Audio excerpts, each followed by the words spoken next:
अस्सलामु अलैकुम वरहमतुल्लाहि वबरकातुहू।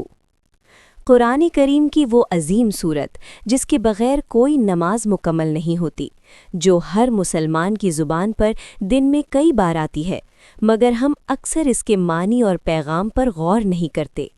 आज हम बात करेंगे सूरतुल फातिहा की, जो सिर्फ 7 आयात नहीं बल्कि एक मुकम्मल दुआ, मुकम्मल अक़ीदा और पूरी ज़िंदगी के लिए रहनुमाई है। आपसे गुजारिश है कि वीडियो को आखिर तक ज़रूर देखें और अगर वीडियो पसंद आए तो लाइक और शेयर करें। साथ ही हमारे चैनल रोशनी का सफ़र को सब्सक्राइब करना हरगिज़ न भूलें। आइए दिल की तवज्जो के साथ।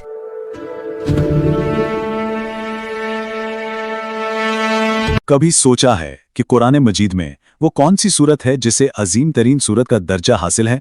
ये इतनी अहम है कि हमारी हर नमाज का लाजमी हिस्सा है और कहा जाता है कि ये पूरे कुरान के बुनियादी पैगाम का खुलासा है। तो चलिए आज मिलकर सूरतुल फातिहा के गहरे मफहूम को समझने की कोशिश करते हैं।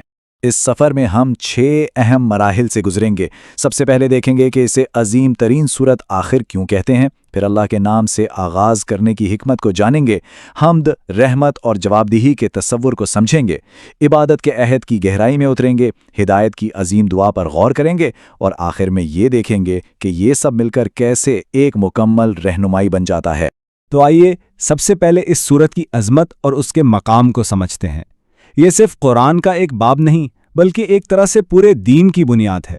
इसे उम्मुल कुरान भी कहते हैं, यानी कुरान की माँ। अब ज़रा इस नाम पर गौर करें, यह खुद इसकी अहमियत बताता है। जैसे एक माँ में उसकी औलाद की झलक होती है, ठीक इसी तरह इस एक सूरत में पूरे कुरान के जो बुनियादी मौज़ूआत हैं, जैसे तौहीद, रिसालत, आखिरत, उन सब का खुलासा मौजूद है। इसीलिए इसे सबअ मसानी भी कहा जाता है, यानी वो 7 आयात जो बार बार दोहराई जाती हैं। ये सूरत मक्का में नाजिल हुई थी और इसकी अहमियत का अंदाज़ा सिर्फ इस बात से लगा लें कि हमारी हर नमाज की हर रकात में इसे पढ़ना फ़र्ज है। ये असल में अल्लाह और बंदे के बीच एक ऐसा मुकालमा है जो दिन में कई बार दोहराया जाता है। अब आते हैं इस सूरत की पहली आयत की तरफ, जो हमें ज़िंदगी के हर काम को शुरू करने का एक सुनहरी उसूल सिखाती है। बिस्मिल्लाहिर्रहमानिर्रहीम। देखें, ये सिर्फ चंद अल्फाज नहीं हैं, बल्कि ये एक अहद है कि हमारा हर काम, हर कोशिश, हर आगाज़ अल्लाह के नाम से है, जो हर ताकत और बरकत का सरचश्मा है।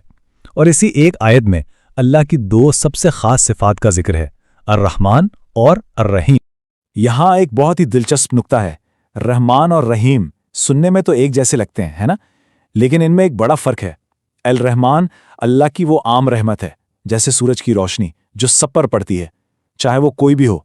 ये इस दुनिया में हर मखलूक के लिए है। जबकि अल रहीम एक ख़ास रहमत है जो सिर्फ ईमान वालों के लिए मखसूस है, ख़ास तौर पर आखिरत में। तो ये हमें अल्लाह की रहमत की वुसअत और उसकी खुसूसियत दोनों का एहसास दिलाता है।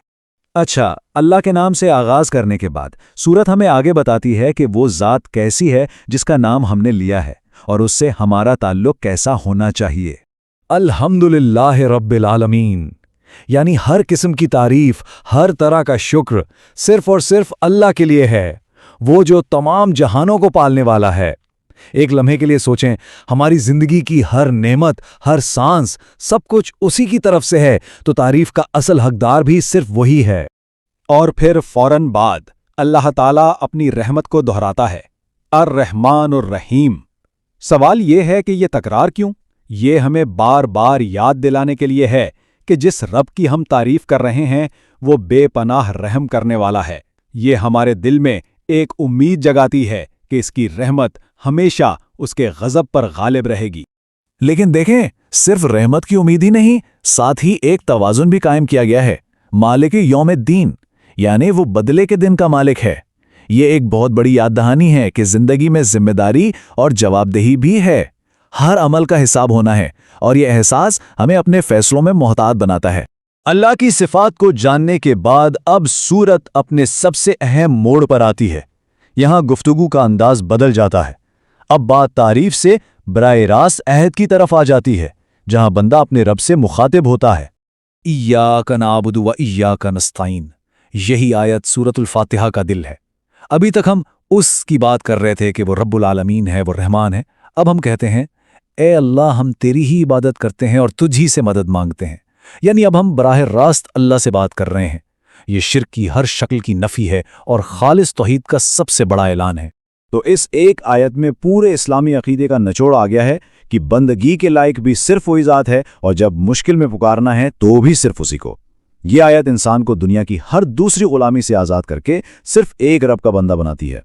اچھا، جب ایک انسان یہ عہد کر لیتا ہے کہ عبادت بھی صرف اللہ کی اور مدد بھی صرف اسی سے، تو اس کے بعد وہ اپنے رب سے سب سے پہلی اور سب سے بڑی چیز کیا مانگتا ہے؟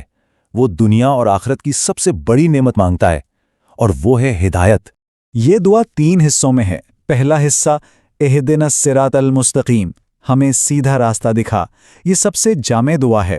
پھر اس راستے کی پہچان بتائی جاتی ہے، صراط الذین انعمت علیہم، یعنی ان لوگوں کا راستہ جن پر تیرا انعام ہوا، اور آخر میں ان راستوں سے پناہ مانگی جاتی ہے جن سے بچنا ہے، غیر المغضوب علیہم ولا الضالین۔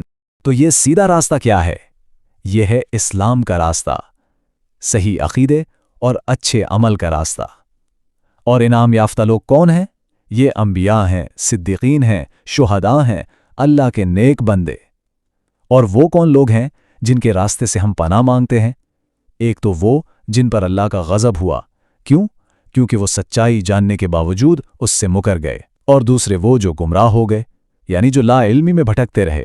تو اب ان تمام ٹکڑوں کو جوڑ کر دیکھتے ہیں یہ چھوٹی سی سورت کیسے زندگی گزارنے کے لیے ایک مکمل گائیڈ بن جاتی ہے۔ تو سورت الفاتحہ کا خلاصہ کیا ہے؟